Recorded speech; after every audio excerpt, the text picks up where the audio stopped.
Ok, nous allons lire la parole de Dieu rapidement et puis nous allons prendre du temps pour commenter un tout petit peu et on va prier séparé. Nous allons aller dans Actes chapitre 6. Actes chapitre 6 et nous lisons les versets 1 à 6. Et puis nous allons prendre Actes chapitre 8, versets 1 à 13. Voilà, nous allons lire ce qui est écrit. La Bible dit, en ce temps-là, le nombre de disciples augmentant, les hellénistes murmurèrent contre les Hébreux, parce que leurs veuves étaient négligées dans la distribution qui se faisait chaque jour. Les 12 convoquèrent la multitude des disciples et dirent, il n'est pas convenable que nous laissions la parole de Dieu pour servir aux tables. C'est pourquoi, frères, choisissez parmi vous 7 hommes de qui l'on rende un bon témoignage, qui soit plein d'esprit saint et de sagesse, et que nous chargerons de cet emploi. Et nous continuerons à nous appliquer à la prière et au ministère de la parole. Cette proposition plut à toute l'assemblée. Ils élurent Étienne, homme plein de foi et d'esprit saint, Philippe, Proconor, Nicanor, Timon, Parménas et Nicolas, prosélytes d'Antioche. Ils les présentèrent aux apôtres qui, après avoir prié, leur imposèrent les mains. Amen. Alors nous allons dans Actes chapitre 8 et nous allons lire à partir du verset 1er jusqu'au verset 13. La Bible dit...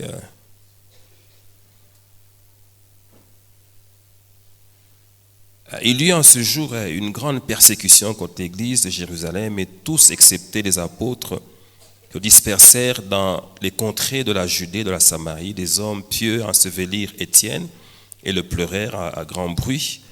Saul, de son côté, ravageait l'église, pénétrant dans les maisons, il en arrachait hommes et femmes et les faisait jeter en prison.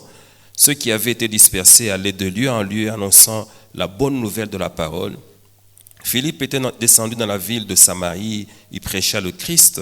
Les foules tout entières étaient attentives à ce que disait Philippe, et lorsqu'ils apprirent et virent les miracles qu'il faisait, car des esprits impurs sortirent de plusieurs démoniaques en poussant de grands cris, et beaucoup de paralytiques et de boiteux furent guéris.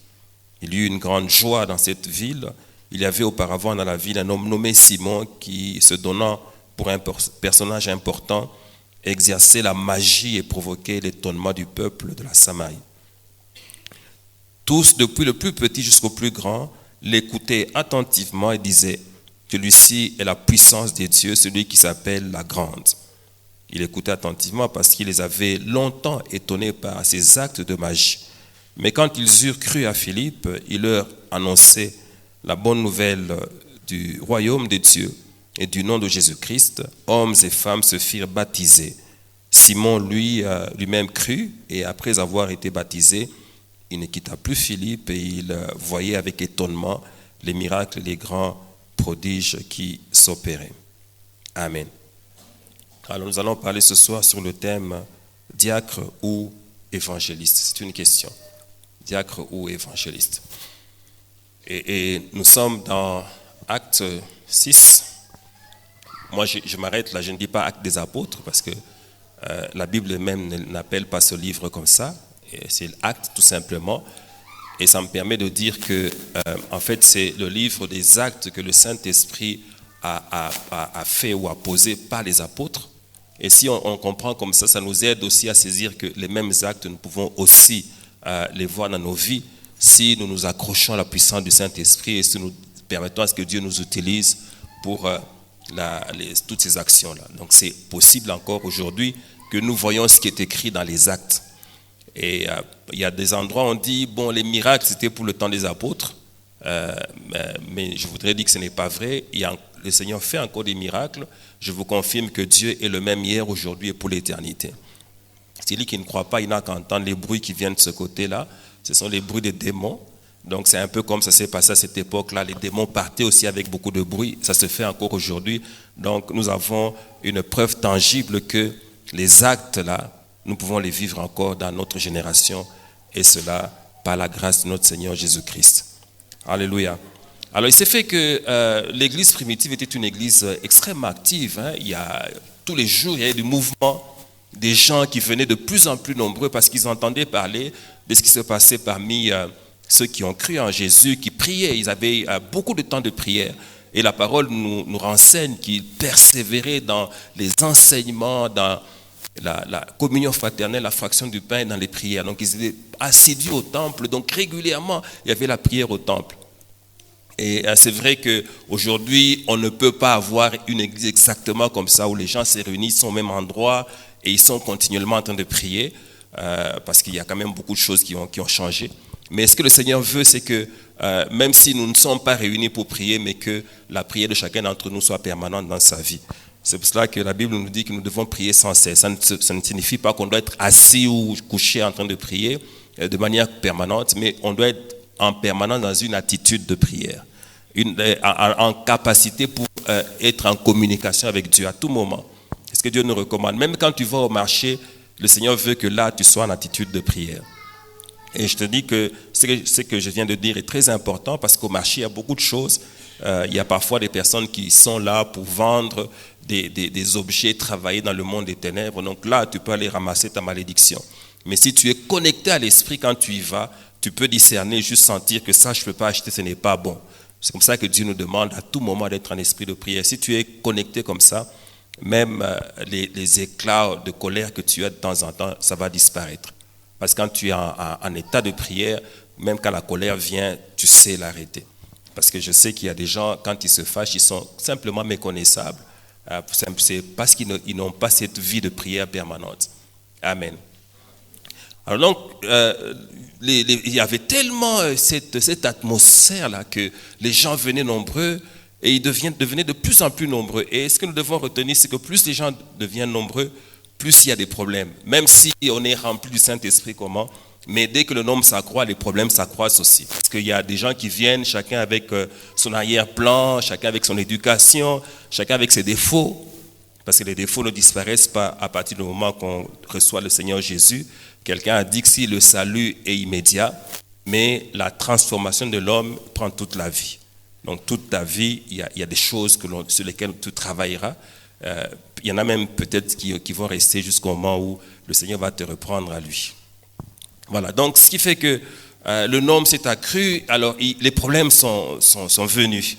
Il y a des gens qui se sont plaints, voilà, on distribue la nourriture, mais il y a des veuves auxquelles on ne donne pas la nourriture correctement. Donc il y avait du bruit dans l'assemblée, et c'est comme ça que les apôtres se sont levés pour dire, bon, nous ne pouvons pas nous occuper, nous, de la nourriture, distribuer la nourriture, il faut qu'on désigne des gens qui vont le faire, donc ils vont être affectés à cette tâche-là, et ces gens, nous exigeons quand même qu'ils aient un bon témoignage, qu'ils soient remplis du Saint-Esprit, qu'ils soient également remplis de sagesse.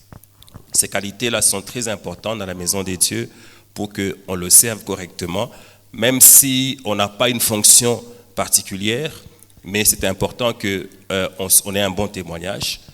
Aujourd'hui, de plus en plus, on entend des mauvais témoignages à l'église. Moi, je suis en train de prier pour toi que tu ne sois pas de cette catégorie-là, des gens qui ont un mauvais témoignage. Et le Seigneur voudrait que toi aussi tu aspires à être rempli du Saint-Esprit et que tu sois aussi rempli de sagesse. Et donc tu fonctionnes dans la sagesse des dieux, pas la celle des hommes. Et c'était sur ces critères-là qu'on a désigné les personnes dont nous avons cité les noms, parmi lesquels était Philippe. Et donc ces personnes-là ont commencé à organiser la distribution de la nourriture. Et je crois qu'après cela, il y avait quand même un certain calme. Alors, en ce qui concerne Philippe, auquel je me suis intéressé particulièrement, parce qu'on le voit également dans le chapitre 8, Philippe a accepté cette fonction-là, ou cette tâche, malgré qu'il était un homme appelé par le Seigneur à propager l'évangile. Donc, c'était un évangéliste, mais voilà qu'on lui confie provisoirement le travail de diacre, donc aller juste distribuer la nourriture pour qu'il y ait du calme dans l'assemblée. Et examinant ça, j'ai pu me convaincre que Philippe était un homme qui était humble. Parce que pour accepter de distribuer la nourriture dans une assemblée, il faut avoir de l'humilité. Et malheureusement, aujourd'hui, c'est une qualité qu'on ne voit plus beaucoup. Les chrétiens sont devenus tellement orgueilleux, ça ne doit pas d'ailleurs nous étonner, parce que c'est ça que la Bible dit, que dans les derniers temps, les gens deviendront comme ça. Donc, c'est quand vous lisez dans 2 Timothée 3, à partir du premier verset, vous savez que les gens vont devenir vraiment orgueilleux. Les gens vont être amoureux de l'argent, les gens vont être des gens de double nature. Donc, ils disent qu'ils sont pieux alors qu'ils renient ce qui en fait la force. Donc, toutes ces choses mauvaises-là, nous les voyons de plus en plus à l'Église. C'est la raison pour laquelle tu dois faire attention à toi tous les jours, parce que si tu ne fais pas attention, il se pourrait que tu commences à vivre comme si tu n'étais pas converti alors que tu es enfant de Dieu. Alors ici, il y a une chose importante que je voudrais relever, c'est que l'humilité est aussi un fruit de l'esprit. Un fruit de l'esprit. Ce qui fait que lorsque vous voyez que quelqu'un devient de plus en plus orgueilleux dans sa vie, il se pourrait qu'il y ait 2 choses, l'une ou l'autre d'ailleurs. Soit que la personne là n'a plus de communication avec Dieu, et ce qui arrive de temps en temps, soit que la personne là est occupée par un esprit d'orgueil. Et ça fait que on peut voir une personne qui sert le Seigneur, mais qui n'a pas d'humilité, qui ne peut pas accepter certaines choses. Et je vais juste te poser la question, est-ce que tu accepterais qu'on te demande de commencer à torchonner ici? Si dans ton cœur tu dis non, c'est qu'il y a un problème. Parce que si c'est le pasteur ou le leadership de l'église qui te le demande, tu ne sais pas le faire, c'est que tu n'es pas encore assez humble pour servir le Seigneur à une certaine dimension. Mais plus on monte en communication avec Dieu, plus on devient humble. En principe, ça se passe comme ça. Parce que plus on connaît le Seigneur, plus on apprécie le salut qu'on a, plus on apprécie la grâce qu'on a reçue de sa part pour être ce qu'on est. Pour être ce qu'on est. Alors, le Seigneur a besoin que, parmi les choses sur lesquelles nous devons travailler à l'Église, que nous travaillions sur l'humilité. Il y a quelqu'un, il y a un homme de Dieu qui a donné un témoignage qui m'a touché. Voilà ce qui s'est passé, c'est qu'il a voyagé, est allé dans un pays où il y avait une conférence. Et lorsqu'il est arrivé dans ce pays-là, on l'a accueilli à l'aéroport. Il a vu des gens qui sont venus l'accueillir avec beaucoup de modestie. On l'a conduit. Alors plus tard, on l'informe que tu vois tous ces gens-là qui t'ont accueilli, les gens qui t'ont servi, tous ces gens-là, parmi eux, il y a des pasteurs, il y a des professeurs d'université. Alors, il était tout à fait surpris. Vous dites, mais un professeur d'université incapable d'accepter de faire le chauffeur, il y a un aéroport de faire le protocole, mais la particularité justement de cette conférence-là, c'est qu'il y a des pasteurs qui viennent du monde entier et qui vont là pour servir. Donc leur mission, ce n'est pas pour aller prêcher, mais ils vont pour servir. Et ils aiment bien ce moment-là où ils se donnent pour que l'œuvre de Dieu puisse aller de l'avant. Alors quand nous regardons aujourd'hui chez nous, c'est compliqué, tout le monde veut passer à la chair, tout le monde veut se faire voir, se faire connaître, et peu sont capables de servir dans certaines tâches qui sont considérées comme étant des tâches qui ne sont pas très nobles. Et dans ces tâches-là, vous trouvez parfois des gens qui sont là parce qu'ils n'ont pas de moyens, mais dès qu'ils en ont, ils les quittent aussi. Vous savez que c'est tellement vrai que vous pouvez voir que même au niveau de la chorale, il y a des personnes qui considèrent que la chorale, chanter, c'est une tâche secondaire. Et vous allez voir qu'il y a des gens qui sont de la chorale, mais qui sont comme en attendant, mais qui veulent prêcher aussi. Donc, dans leur tête, c'est à un moment, il faut que je prêche. Et puis, vous allez voir que dès qu'une personne se marie, elle quitte la chorale. Ce qui fait que, généralement, vous pouvez checker chez nous aussi, la chorale, c'est un lieu de célibataire. Dès qu'on se marie, on quitte. Alors on dit, et donc on considère que le mariage est une telle élévation qu'on ne peut pas continuer à chanter avec les petits-enfants. Voilà. Alors que quand je vois les images dans certains pays, vous allez voir une chorale avec des vieilles personnes. Vous allez voir des personnes avec les cheveux tout blancs, mais qui continuent à servir le Seigneur à la chorale. Voilà. Comment est-ce que ces gens-là ont compris ça, mais nous ne pouvons pas nous comprendre ça? En tout cas, je suis en train de prier, Seigneur, que le Seigneur nous fasse grâce que ceux qui sont à la chorale, dès qu'ils vont se marier, quand ils vont se marier, qu'ils restent là, qu'ils ne quittent pas, parce que c'est aussi un appel. C'est aussi un ministère. Alors maintenant, ce qui est vrai, c'est que ce que Philippe faisait pendant qu'il distribuait le pain, en fait, il n'était pas en train d'exercer un ministère, il était en train d'exercer seulement une tâche qui lui a été confiée provisoirement. Et c'est pour ça que j'ai intitulé le message diacre ou évangéliste. En fait, c'est pour faire la distinction. Il y a des tâches qu'on peut accomplir à l'Église parce qu'on a été désigné pour les accomplir par le leadership de l'Église. Mais ce sont des tâches qui sont ponctuelles, qui sont pour un temps.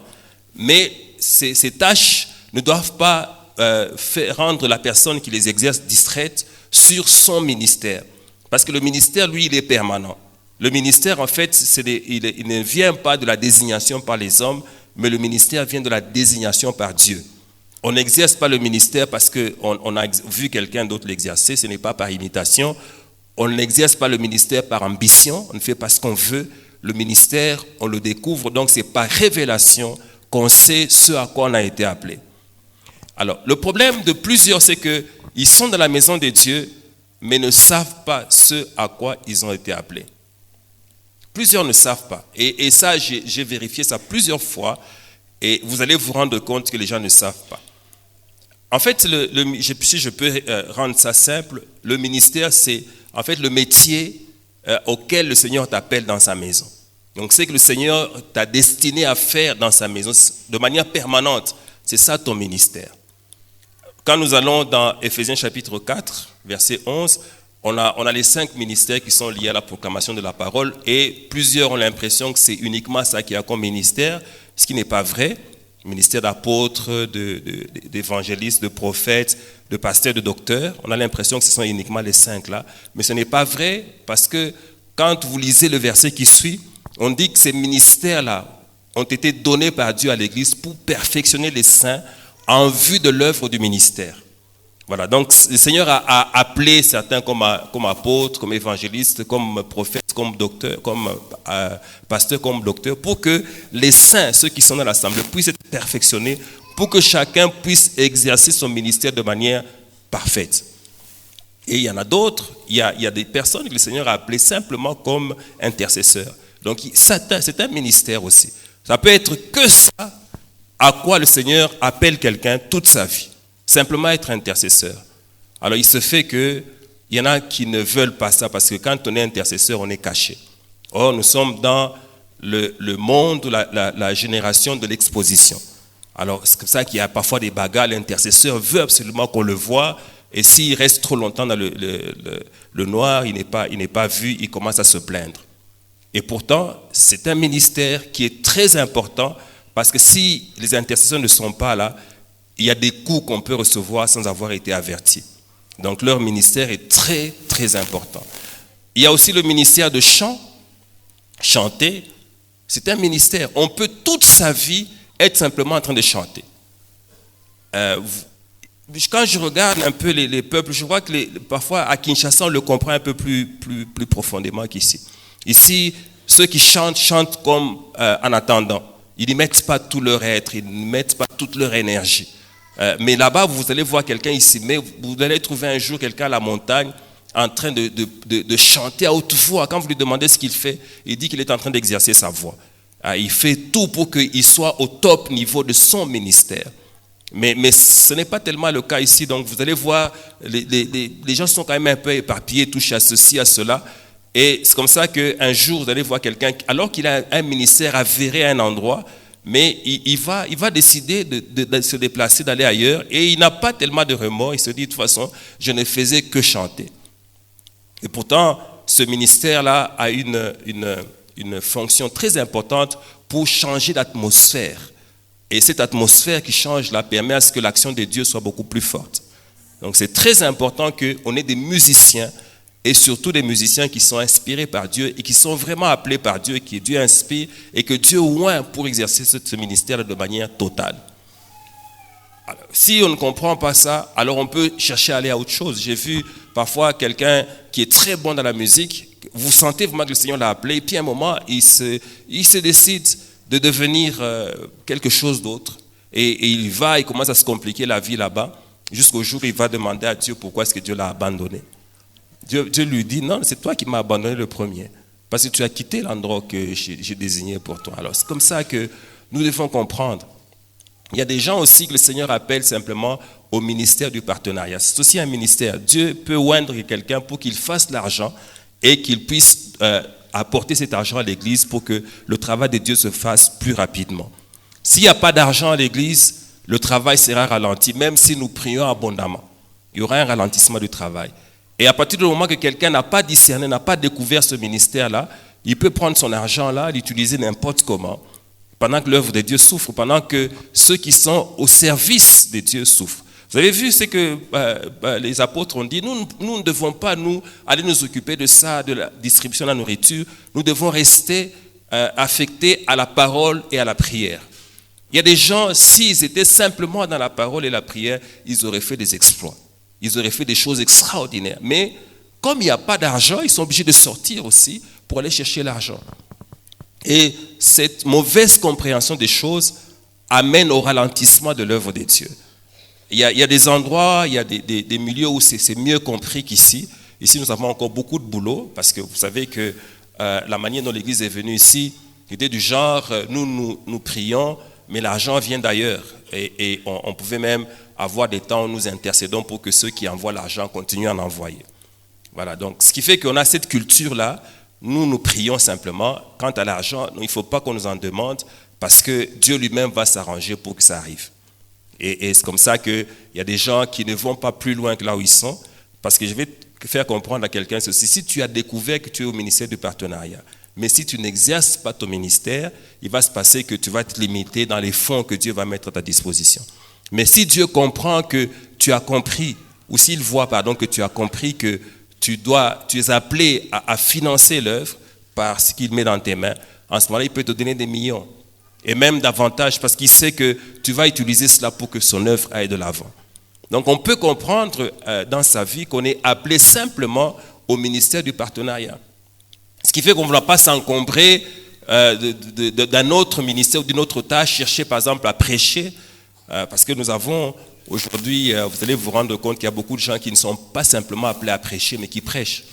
Ils prêchent et parfois, j'ai un souci de voir que certaines personnes, quand elles commencent à avoir de l'argent, s'organisent pour avoir aussi quelque chose comme une organisation pour prêcher.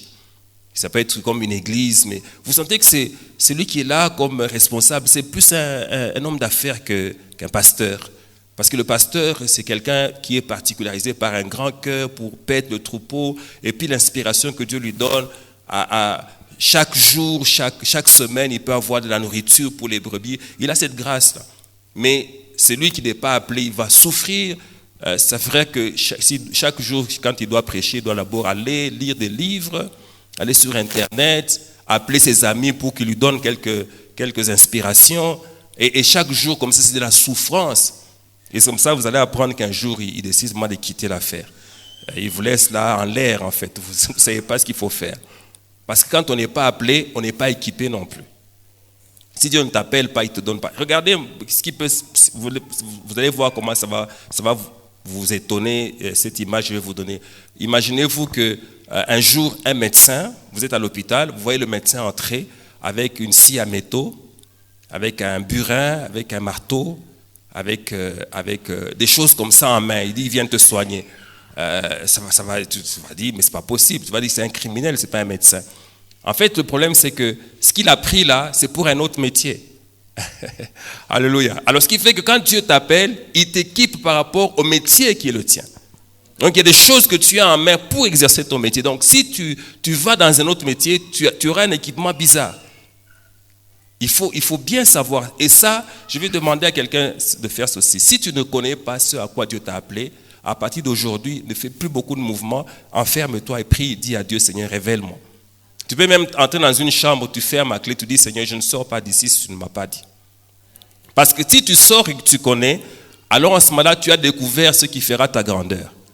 Tu as découvert ce qui donnera du sens à ce que tu fais.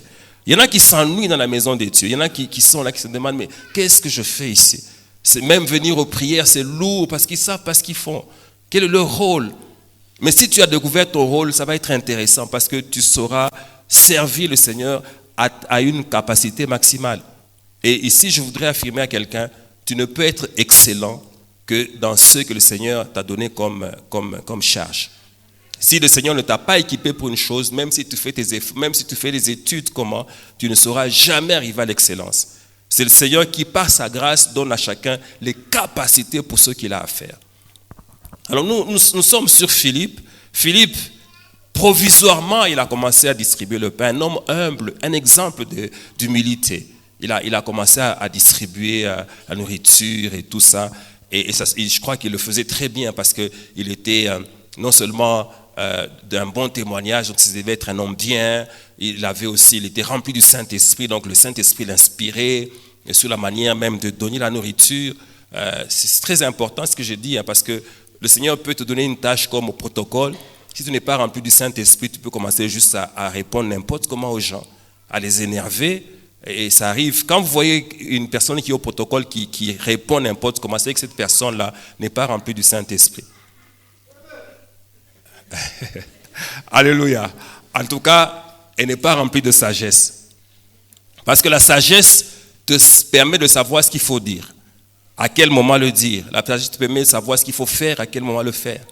Donc, même si tu es au protocole, parce que ça c'est une tâche aussi, le protocole, torchonner. Un jour, j'ai posé la question à une personne, dit, quel est ton ministère? Elle dit, non, moi je crois que Dieu m'a appelé pour torchonner. Ça ne peut pas être un ministère, ça. C'est une tâche. Le ministère, ça a une nature spirituelle. Le ministère est destiné à affecter les vies des gens pour qu'ils progressent dans ce qu'ils ont à faire. C'est ça la tâche du ministère. Le ministère est spirituel. Donc c'était important que chacun comprenne ça et quitte ce qu'il fait spirituellement, qu'il se connecte à la grâce qui est la sienne de manière à ce qu'il aille vers l'excellence.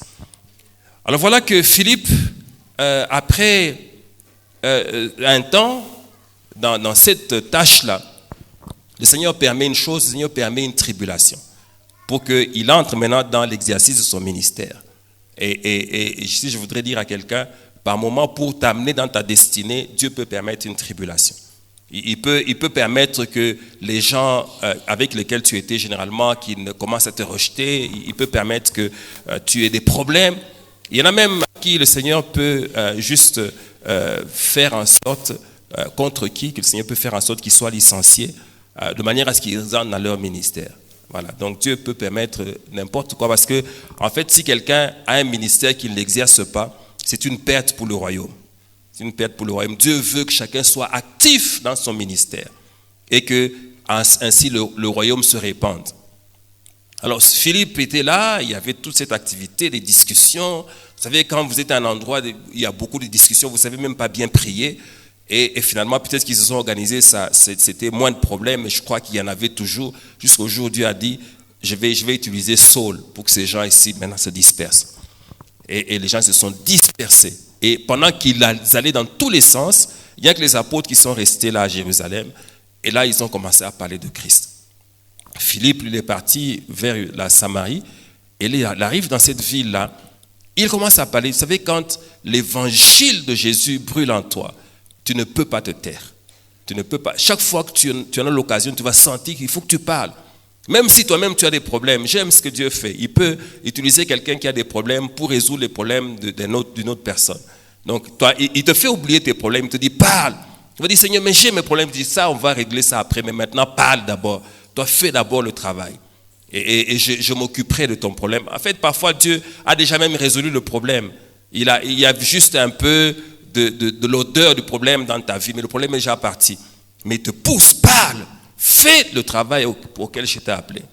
Et donc Philippe est arrivé dans cette ville-là, il a commencé à parler. Ce que j'ai aimé, c'est que, en tout cas, il y a des signes qui montrent que Dieu l'a envoyé. Il y a des signes qui montrent que Dieu l'accompagnait dans ce qu'il faisait. Et ici, si tu as un ministère, il faut vraiment chercher à ce qu'il y ait des signes qui l'accompagnent. Il faut que Dieu se manifeste et qu'il certifie que c'est lui qui t'a appelé. Et voilà ce que Philippe est allé dans cette ville-là. Il y avait non seulement qu'il prêchait la parole avec puissance, mais il y avait des signes, il y avait des guérisons, il y avait des délivrances. La puissance de Dieu était à l'œuvre. Et ça fait la différence entre la chrétienté et les religions. Il y a des religions où tout ce qui est important, c'est des rites, ce sont des cultes, si je peux les appeler ainsi. Mais ce n'est pas pour cela que le Seigneur nous a appelés simplement. Les cultes, ça fait partie de ce que nous faisons. Mais en dehors de ça, nous allons guérir les malades. En dehors de ça, nous allons délivrer ceux qui sont occupés par les esprits impurs. La Bible dit de Jésus-Christ qu'il allait de lieu en lieu et qu'il allait délivrer ceux qui étaient sous l'emprise du diable. Et il faisait du bien aussi. Ça doit être ça la pensée de ce que nous avons à faire. Nous sommes des agents du changement. Si là où tu vas, tu travailles, tu étudies, dans ta famille, personne ne change, c'est que soit tu n'exerces pas ton ministère, soit que tu as vraiment un problème spirituel que nous devons régler. Il doit y avoir des changements. Tu ne peux pas rester une année, il n'y a personne qui est converti autour de toi. Tu ne peux pas rester une année, tu n'as pas prié pour quelqu'un qui est malade, tu n'as pas rien fait de spirituel. Tu n'as pas fait une prière particulière pour que quelque chose change. Ce n'est pas normal pour un enfant de Dieu. Nous sommes appelés à fonctionner dans le surnaturel. Je suis d'accord avec toi que le surnaturel n'est pas forcément spectaculaire. Il y a un surnaturel tout à fait calme. Calme, tu peux avoir un surnaturel du genre, comme nous sommes là, le Seigneur te donne une parole pour quelqu'un, tu lui parles, la personne trouve la solution à tous les problèmes qu'elle a eus pendant des années. Il y a un autre surnaturel, c'est que tu peux être en train de parler comme je le fais, mais pendant que tu parles, Dieu te met dans ton cœur des paroles de connaissance pour que la vie de quelqu'un soit changée. Donc il y a un surnaturel calme, mais il ne faut pas être comme tout le monde. Nous les chrétiens, nous devons avoir le surnaturel, donc quelque chose de plus que tous les êtres humains. Et il faut chercher, si tu n'as pas ça, c'est que tu as un problème. Mais Philippe, lui, il a vu la main de Dieu. Et imaginez-vous, toute une ville est dans la joie. J'aime bien ce type de ministère. Tu vas quelque part, tout le monde est dans la joie. Dans la joie, pourquoi? Parce qu'on entend la bonne nouvelle du royaume. La bonne nouvelle. La nouvelle du royaume, elle est bonne. Ouais, quand il s'agit de cette nouvelle, elle apporte la joie.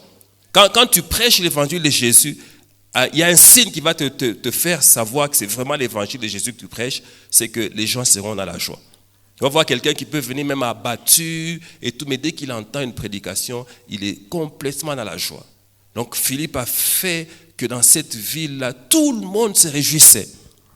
Les gens célébraient Dieu, il y avait des miracles qui s'accomplissaient. Et ici, je vais dire à quelqu'un ceci, ça retiens-le pour ta vie. Parfois, les miracles que tu cherches, tu ne les auras pas là où tu vis. Tu ne les auras pas là où tu pries, mais tu les auras là où tu vas exercer ton ministère. Voilà. À partir du moment que tu bouges, tu verras Dieu dans une autre dimension. Il y a toujours une différence quand on travaille, là on a toujours l'habitude de travailler, et quand on va ailleurs. Il y a toujours une différence. Parce que, vous savez, parfois, les gens sur qui on exerce régulièrement le ministère, à un moment, ils s'habituent un peu, et parfois, ils sont distraits quand on parle. Mais quand tu vas à un endroit où on ne te connaît pas beaucoup, mais on t'a annoncé, on a dit qu'il y a un bon pasteur qui vient, un grand évangéliste, les gens sont attentifs, et leur attention permet à ce que la parole les touche profondément. Alléluia. Donc, il y a certainement des endroits où tu peux aller faire du bien aux gens. Donc, ne reste pas là. Ne sois pas ici en train de dire, le jour où on va me donner la chair, je vais faire des choses. Non, va là où tu peux trouver des gens à qui tu peux parler sans que tu n'aies besoin de chair. Voilà, tu leur parles et leur vie va être transformée. Alors, Philippe a fait tout cela. Mais alors, ce qui est formidable encore, c'est que dans ce mouvement-là de l'esprit, il y a Simon, le magicien, qui se convertit. Est-ce que nous pouvons avoir un tel niveau de service qu'il y a des magiciens qui se convertissent? Ouais, ils sont étonnés de ce qu'ils voient. Donc cet homme ici, pendant des années, c'était l'attraction de la ville. Les gens allaient vers là. Les gens étaient surpris de ce que Simon faisait. Et on disait que lui, vraiment, c'est la puissance, c'est la grande. C'est la puissance des dieux. Je crois qu'il parlait des dieux. Les gens ne comprenaient pas très bien ce que c'est la différence entre la religion et la magie. Donc les gens le suivaient. Et voici qu'arrive quelqu'un d'autre qui met fin au ministère de la magie. Moi, je veux qu'il y ait quelqu'un dans cette salle qui aille quelque part mettre fin au ministère de la magie. Que tu arrêtes ce que font les autres. Et tu peux arrêter la puissance de la sorcellerie dans ta famille.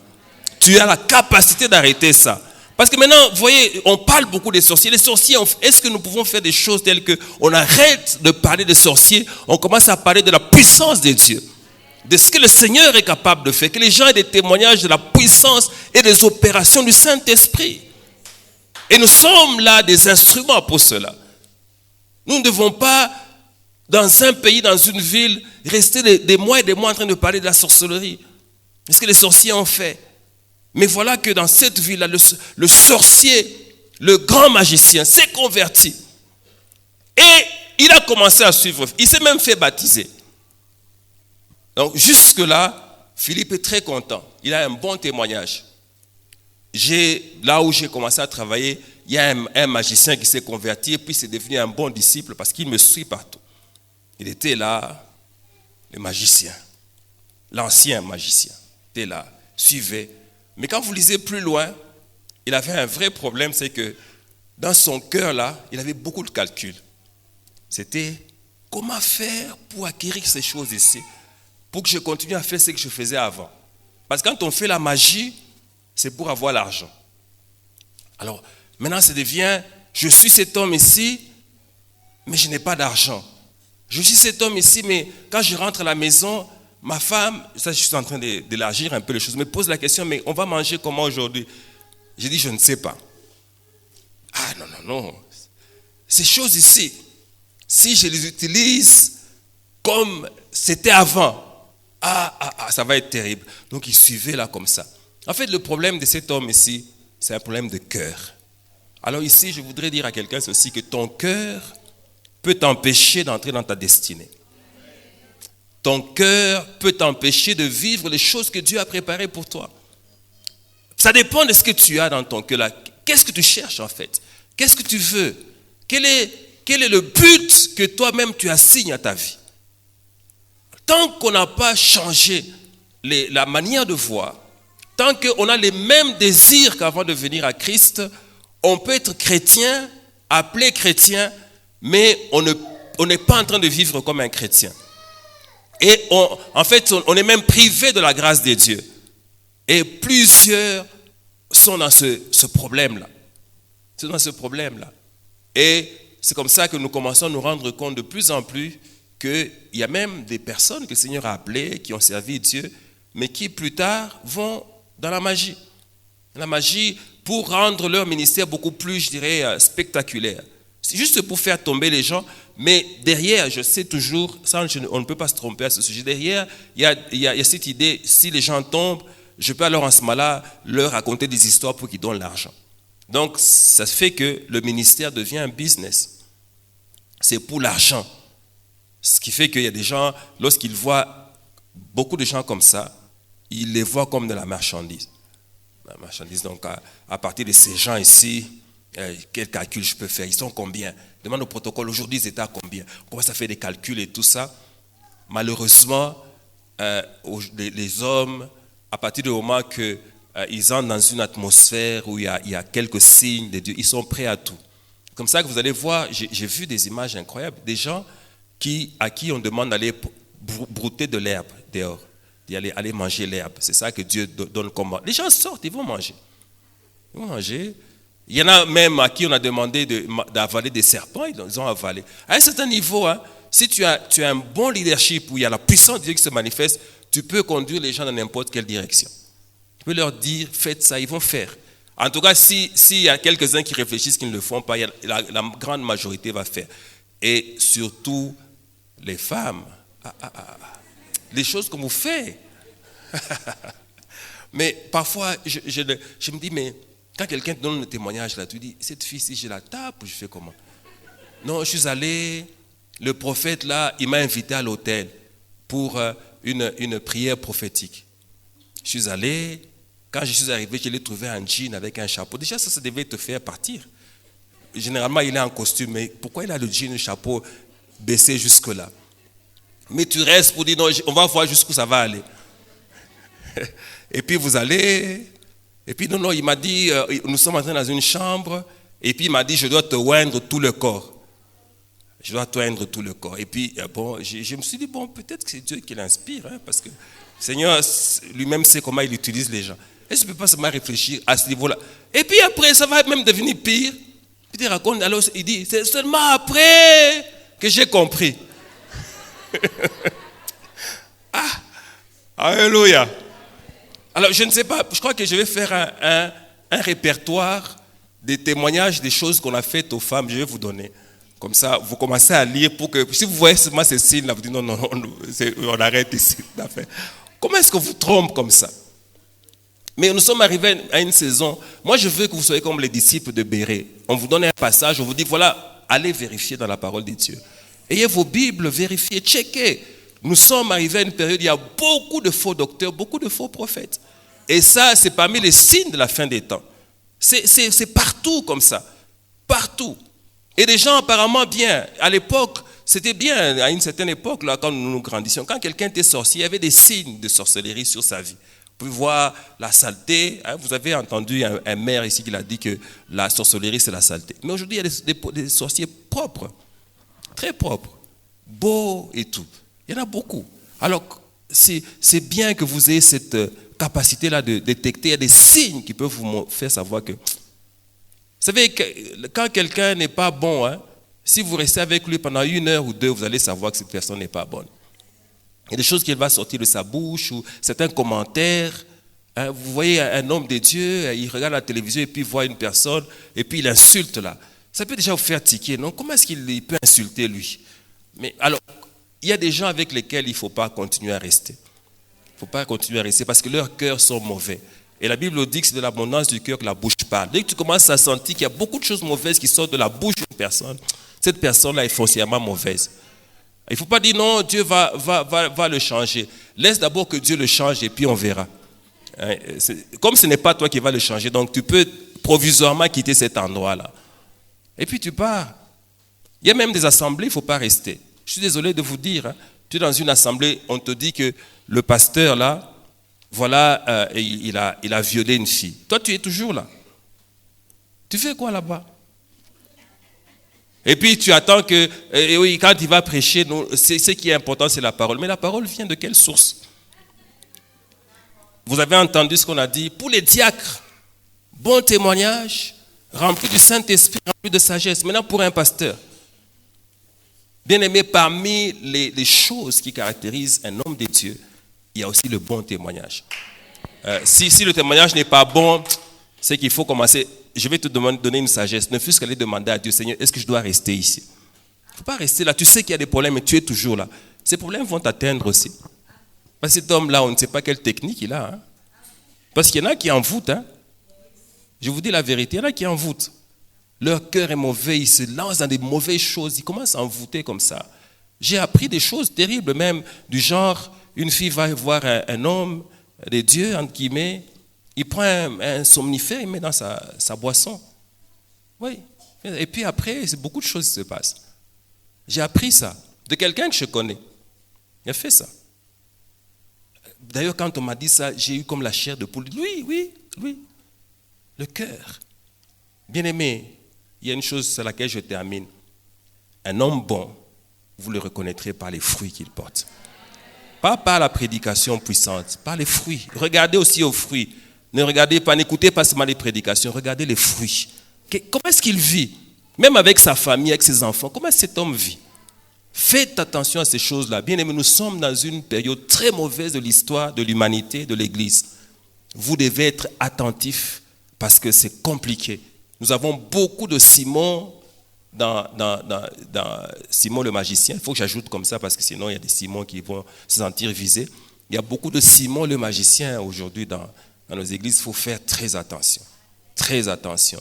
Et si quelqu'un peut dire Amen. Voilà.